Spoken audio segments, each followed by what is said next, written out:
Olá, crianças! Olá, famílias! Tudo bem?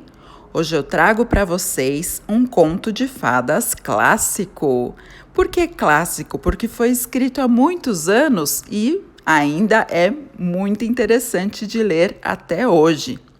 Esse livro aqui foi feito pela editora Girassol junto com o Maurício de Souza, criador da Turma da Mônica. Por isso as ilustrações são com a Turma da Mônica.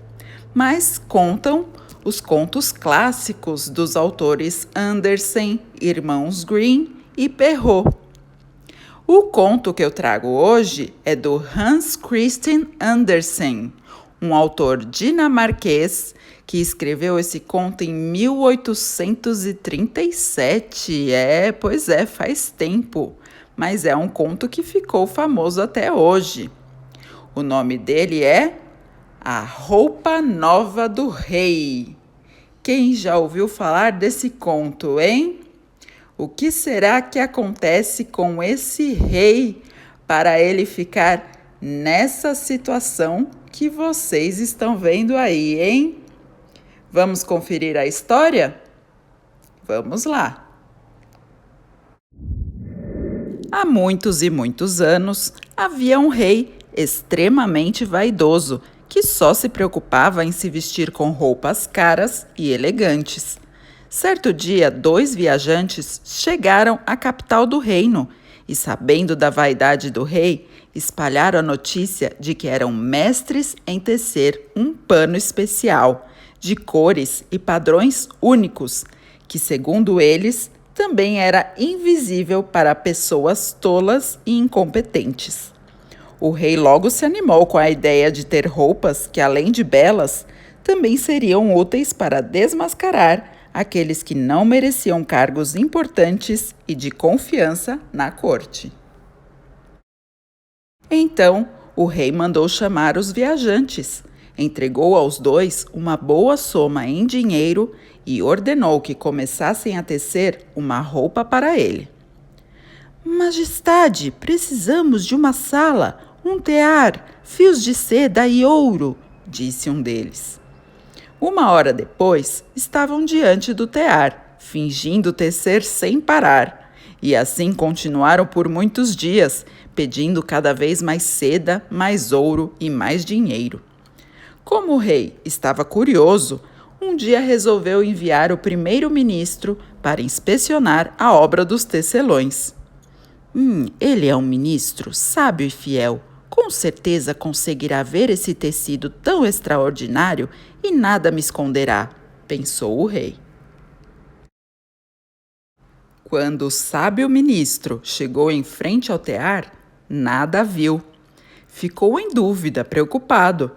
Aos falsos tecelões, que perguntavam com insistência se o padrão do tecido era do seu agrado e se as cores se harmonizavam, ele respondia entusiasmado: "Mas é claro, magnífico! Nunca vi coisa igual na vida!"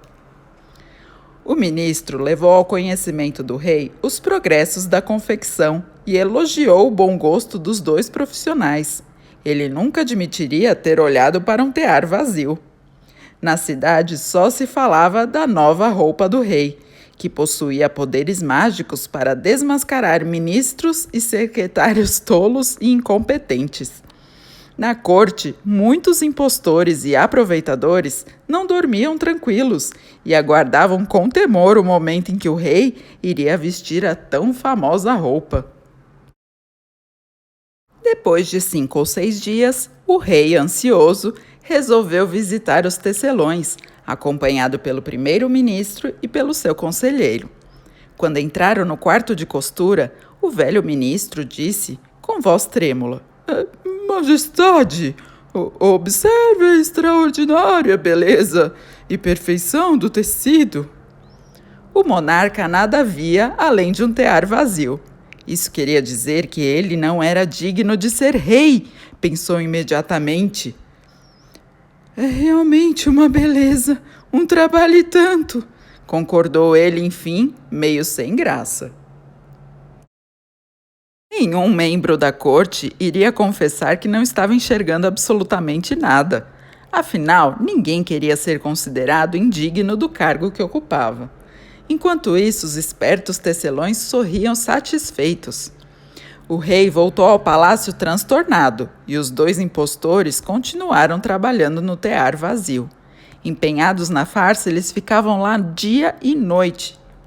2 dias depois, os tecelões se apresentaram na corte, levando a roupa para que o rei pudesse desfilar na parada militar, que aconteceria naquele mesmo dia. Vossa Majestade gostaria de vestir sua roupa nova agora? Disse um deles. O rei foi para a frente de um grande espelho e tirou as roupas que vestia. Os tecelões fingiram entregar a ele primeiro a túnica, depois a calça e, enfim, a capa com sua longa cauda. Não é um pouco leve demais esse tecido? Perguntou o rei. Majestade, a leveza do tecido é uma de suas qualidades mais apreciadas, disse um dos tecelões. Em volta dele, os cortesãos se desmanchavam em elogios à nova roupa. No pátio do palácio já estavam a postos 4 soldados em trajes de gala, segurando uma tenda, sob a qual o rei seguiria até a Praça dos Torneios. Vossa Majestade está pronta? A roupa está do vosso agrado? Perguntou um dos charlatões. O rei deu mais uma olhada no espelho e, perplexo e desconfiado, respondeu: Claro, podemos ir.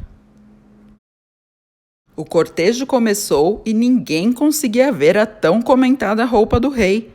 Mas é claro que ninguém confessaria isso, pois corria o risco de se passar por tolo ou incompetente. Mas, de repente, um garoto gritou desapontado: O rei está nu! Onde estão as roupas novas? Muitos escutaram o menino e então se aproveitaram do comentário. Um garotinho está falando que o rei está sem roupa, gritou um popular. É a voz da inocência. A criança diz o que vê, não mente, comentou o outro. As palavras, antes murmuradas, agora eram ditas aos brados pelas pessoas, que riam até não poder mais. O rei, ouvindo tudo, ficou vermelho como um tomate, pois a cada passo que dava se convencia mais e mais de que aquelas pessoas realmente tinham razão. Ele havia sido enganado e a tão elogiada roupa não existia. O rei continuou a caminhar, disfarçando, como se nada de estranho estivesse acontecendo, acompanhado pelas gargalhadas cada vez mais intensas de todos os seus súditos. Depois disso, os 2 charlatões fugiram com todo o ouro e nunca mais foram vistos. O rei aprendeu que ser excessivamente vaidoso e acreditar em pessoas desconhecidas poderia ser perigoso para ele e para todo o reino. E então, crianças, o que acharam do conto A Roupa Nova do Rei, do Andersen? Interessante, que situação, hein? Até a próxima história. Um beijo!